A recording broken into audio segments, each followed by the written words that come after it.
Hi, thank you for being here. I want to start with a confession because I think it will sound familiar to a lot of you.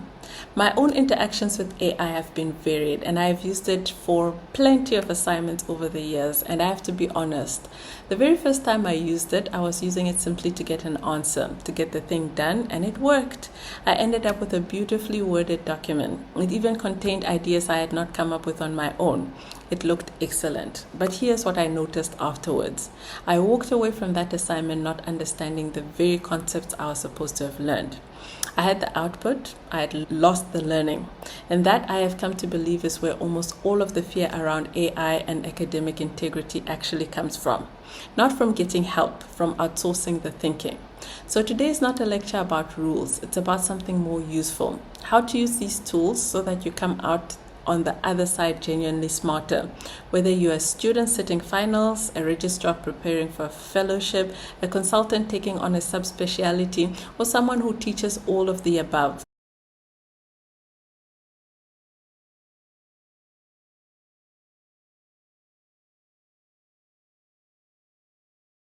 Let me draw the line clearly because I think a lot of the anxiety around AI in academics comes from never having drawn it.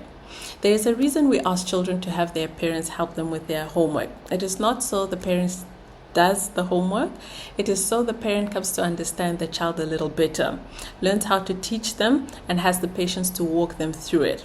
The help is in service of the child's learning. I believe it should be exactly the same with AI in academics. Using AI is not about asking it to write your whole paper, slapping your name on it, and walking away having learned nothing. That, whatever softer name you want to give it, is cheating. In real life, it is no different from asking another person to write your essay and handing it in as your own. It is academic dishonestly, plainly. And once you see the line that way, the fear lifts because there is a much better way to use these tools, a way that makes you a stronger clinician, not a weaker one. So let me show you.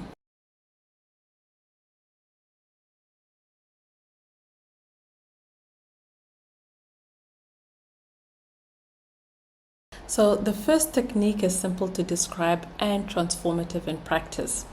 Instead of asking the AI to answer the question for you, you ask it to teach you how to answer it. Here's what it looks like concretely. Yes, you still paste the question into the chat window, but then instead of saying, give me the answer, you say something like, walk me through how to approach this. Explain the foundational concepts I need to understand before I attempt it.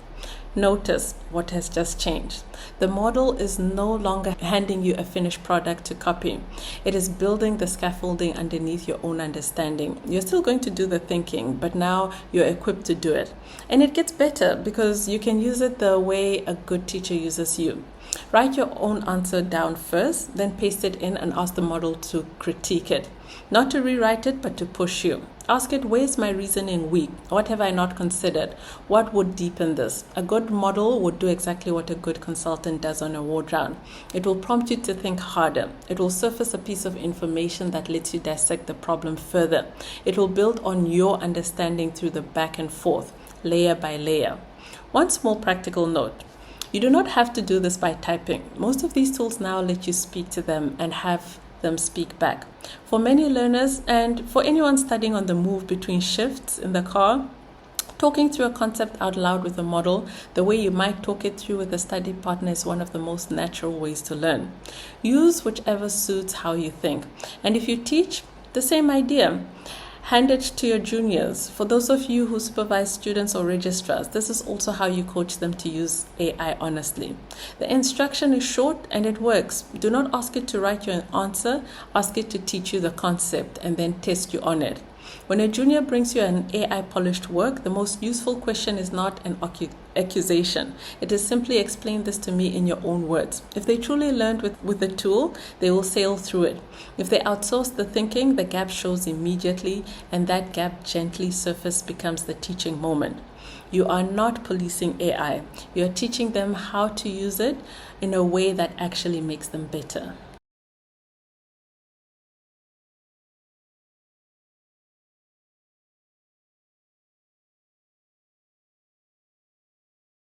The second technique uses a different kind of tool, and I want to spend real time here because it is genuinely one of the best things to happen to self-directed learning in medicine. There's a tool from Google called NotebookLM. What makes it different from a general chatbot is one crucial design choice. It works only from the sources you give it. You upload your own material, your lecture notes, the guideline, the textbook chapter, the papers you are reviewing, and it builds its answers strictly from those sources, and it cites the exact passages each claim comes from. And from that material, it can generate a whole range of learning formats, which matters because we do not all learn the same way. Let me walk you through what it can produce from a single set of your own sources. Quizzes and flashcards. It generates questions from your material with explanations for the answers you get wrong. This is active recall, the single most evidence-based way to study for an exam. Mind maps, a visual diagram of how the concepts in your sources connect. You can click into a node and expand it. For visual thinkers, this turns a flat chapter into a map you can actually navigate. Audio overviews. It generates a podcast-style discussion of your material. Two voices talking through your own notes. You can listen between cases, on a commute, while exercising. For busy clinicians, learning that fits into dead time is learning that actually happens. Video overviews. Narrated visual summaries like a short explainer but from your sources. Sometimes seeing the structure helps it to stick.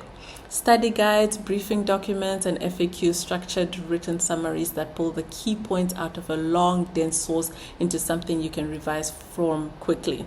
Sit with what that means for a moment. You take the exact material you need to master, not generic content, your material, and turn it into a quiz, a mind map, a podcast, and a study guide. Each one turned to a different way of learning.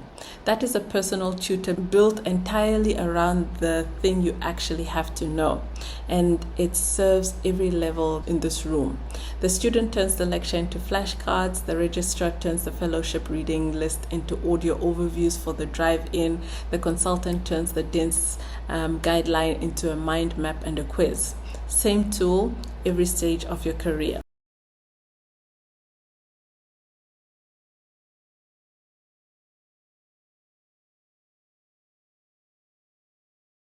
Let me bring the integrity question back because it sits differently at different stages, and I want to speak to each of you.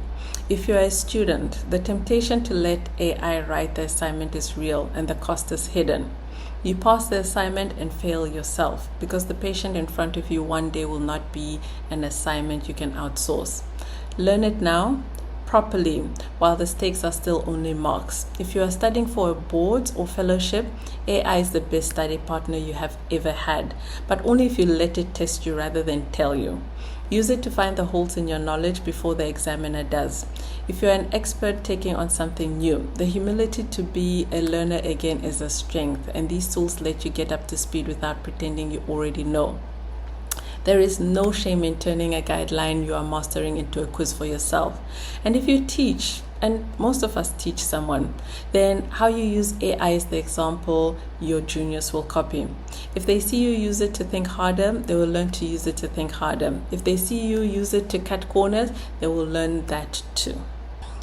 So let me gather this up. I started with a confession. The first time I used AI, I got a beautiful document and learned nothing. I had mistaken the output for the education, and the whole of this module has been about not making that mistake and about something better on the other side of it.